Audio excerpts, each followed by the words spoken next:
ఏంటి వాసుదేవ్ ఇలా వచ్చావు? రావాల్సి వచ్చింది.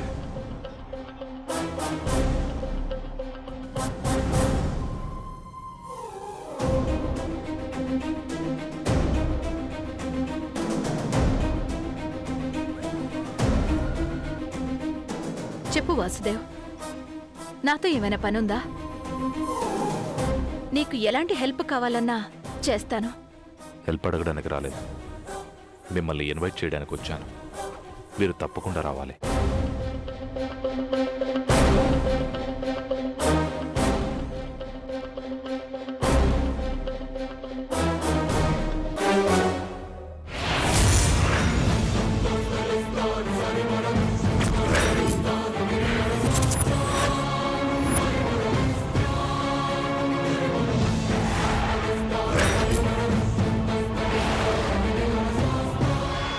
ఏంటి వాసుదేవ్ ఇది? మీనాక్షి, నేను విడాకులు తీసుకుంటున్నా.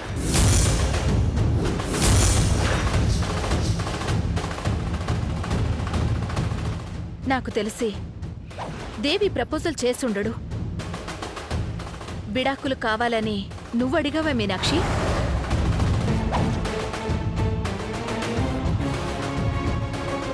చెప్పు మీనాక్షి. నేనే అడిగాను. ఏ ఎందుకు ఎందుకు తీసుకోవాలనుకుంటున్నా? ఎందుకు విడిపోవాలనుకుంటున్నారు? ఎందుకు, ఏమైంది అని కారణాలు చెప్పడానికి రాలేదు, మిమ్మల్ని ఆహ్వానించడానికి వచ్చా.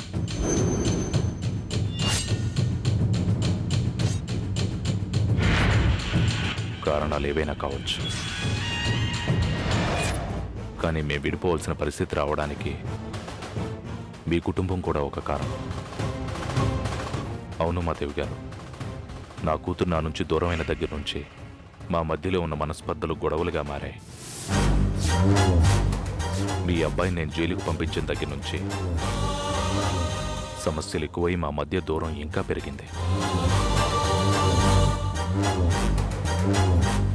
నా మీద ఉన్న కోపంతో మీ అబ్బాయి నా కొడుకుని ఏమైనా చేస్తాడనే అనుమానంతో మీనాక్షి దగ్గరున్న నా కొడుకుని నా దగ్గరకు తీసుకొచ్చాను.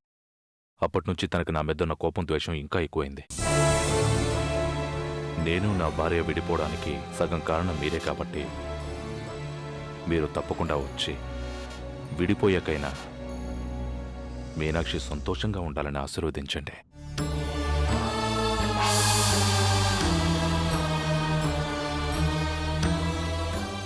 నువ్వంటున్నట్టు నేను చేసింది తప్పే కావచ్చు. నేను చేసింది తప్పైతే ఇప్పుడు మీరు చేస్తుంది తప్పు కదా?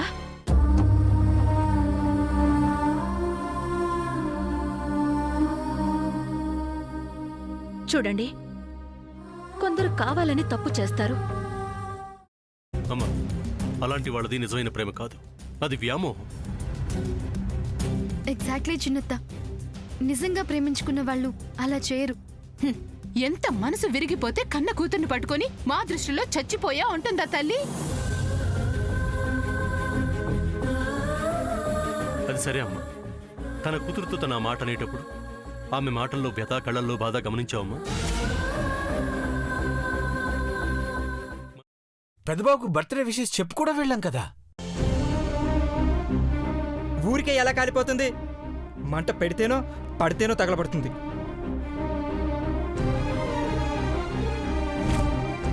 కరెక్ట్ చిన్నబాబు, నీకొచ్చినట్టే నాకు డౌట్ వచ్చింది. పార్వతే షర్టును తగలబెట్టిందనుకుంటా.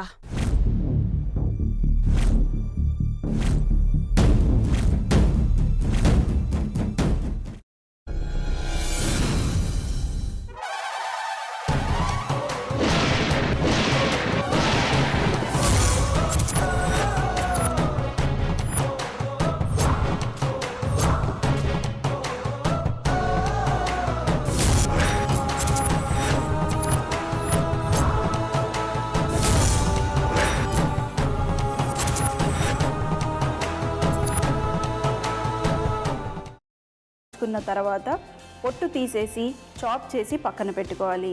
ఒక ప్యాన్లో కొద్దిగా నూనె వేడి చేసి అందులో ఆవాలు, మినప్పప్పు, శనగపప్పు, కరివేపాకు, సన్నగా తరిగి పెట్టుకున్న ఉల్లిపాయలు వేసుకుని 1 నిమిషం పాటు వేయించుకోవాలి. ఆ తర్వాత కాల్చి కట్ చేసి పెట్టుకున్న వంకాయని కూడా అందులో వేసుకుని బాగా మిక్స్ చేసి బౌల్లోకి ట్రాన్స్ఫర్ చేసుకుని అందులో తగినంత చిక్కటి పెరుగు లేదా పల్చటి పెరుగు వేసుకుని మిక్స్ చేసి అన్నంతో కానివ్వండి, చపాతీతో కానివ్వండి సర్వ్ చేసినా చాలా బాగుంటుంది.